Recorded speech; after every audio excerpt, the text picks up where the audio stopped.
Hello, ESU 8 friends. I'm Molly Ashoff, and I am doing this week's Wednesday wellness webinar. And this week's webinar is on pursuing your passions. Passions can be an intense desire or enthusiasm to do something. Well, we're here, probably confined to our homes with our families during COVID-19. And this is a great opportunity to pursue your passion. Think about the things that you really enjoy doing and work at them. Now, a passion might not exactly come easy to you. You might have to work at it and get better at it. You might have a little failure along the way, and that's okay. Since we have more time, we're together with our families, it's also a great time to explore new passions. Maybe there's something you've always wanted to do and you just really didn't think you had the time to get started. Now's the time. There's no time better. If we don't take this time to learn something new or better ourselves, I think we've wasted a great pandemic. Passions are tied to emotion, and that emotion is a positive one. If it's not, find another passion. So pursuing our passions during this time helps keep us positive, helps keep us happy. And a lot of times there are things you can do and share with others, which then also brings you joy. So join me as I share with you a couple of my passions. Hi, welcome back. I'm going to share with you my first passion, and my first passion is baking.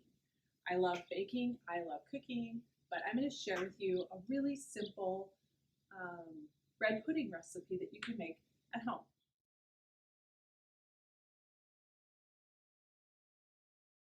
This recipe is great because I don't go through a lot of bread, and so sometimes it tends to start to get old or stale on me, and so I just throw it in the freezer. After I get some bread accumulated in the freezer, I pull it out the night before, and the next morning I lay it out for a couple hours to dry just a little bit. That way it absorbs the custard that we're going to make better, and then I use up all my old bread. All right, we're ready to get started on our bread pudding. So, the bread that I laid out to dry for a while, I have cut up into little chunks, anywhere from 8 to 12 cups, depending on what I have. I really didn't measure it, but that's about 12 cups. Then we have actually 6 eggs, and I get my eggs from my brother. They are farm fresh eggs, and kind of beat those eggs up. And then I'm going to add 3 cups of milk. And the milk that I use comes from my nephew's dairy. He's in high school, and he has his own dairy. He has about 10 cows now that he's milking. He's working on expanding that. Talk about following your passions. And I'm just so proud of him. So here is my never to the store farm fresh milk from right from his little dairy to my fridge. And I'll mix that in. And so we had 6 eggs, 3 cups of milk. Now I'm going to use 3/4 of a cup of sugar. And I'm just going to mix that until it's dissolved, so I can't feel the sugar in there. About a teaspoon and a half of vanilla. I'm a guesser, but you can put a teaspoon and a half in. And about a teaspoon of cinnamon. Cinnamon is great. It's very common in bread pudding. And then nutmeg. If you have fresh nutmeg, you can grind a little bit. I just have some, and I just put a little shake in, probably about 1/4 of a teaspoon. Stir that in. It's a really fast and simple recipe. Now, once I get this stirred in, a couple ways you can do it. You can prepare your pan. I have this pan here, and I'm going to spray it with my pan butter, or you can just grease it with butter. You can put your breadcrumbs in there and then pour the custard on top. You can pour the custard on top in here and then dump them into there. Always work. Get this in here. Good amount. All right. Let's give this another good stir. This over here, and then I'm going to pour the custard on top.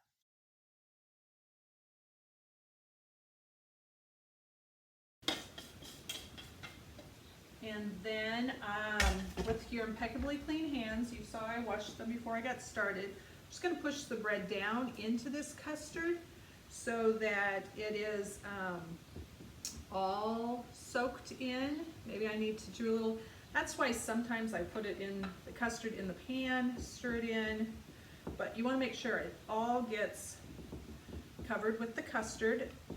Now, you're going to preheat your oven at 350, but I don't start that till I've got the custard good and mixed, because you kind of want this to set for about 15 or 20 minutes to absorb that custard. And so while your oven is preheating, that's about the right amount of time. So I'm going to wash my hands, preheat the oven, and then we'll put it in and we'll bake it for about 1 hour. Our bread pudding is done. It looks amazing. I am just going to cut a piece to show you here what it's like. And know that with bread pudding, you could add raisins before you cooked it. You could add chocolate chips, maybe some berries. Doesn't that look great? I made a little vanilla sauce that I'm just going to add. Some people like a bourbon sauce. So I added a little vanilla sauce to it. And bon appetit. Follow your passions. Hi, I'm back here sharing another one of my passions with you. I love to play in the dirt, get my hands dirty. I've expanded my garden this year. I'm going to just show you an easy way that you can do an indoor-outdoor herb garden. So I've got some quart jars. I have my herbs. I have some garden rock. I just got this at the local NUTMEG. I'm going to put that in the bottom of the jar, and that'll kind of be a water barrier so the roots don't soak in the water, because you can't poke a hole in the bottom of the glass. So, and then some soil.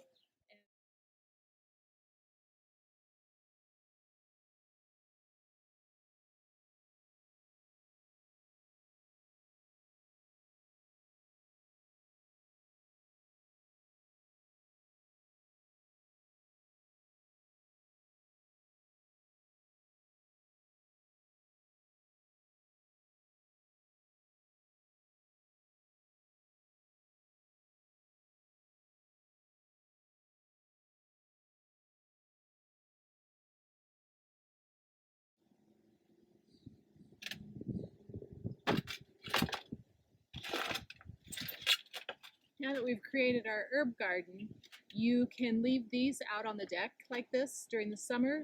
You can put them in a little basket and bring them in the winter. Try and put them somewhere where they get a lot of sunlight throughout the day. Keep them watered, and you should have herbs year-round. Once again, during this time, it's important to stay positive, and I just encourage you to pursue your passions. Find things you're interested in that make you happy and you enjoy, and go for it.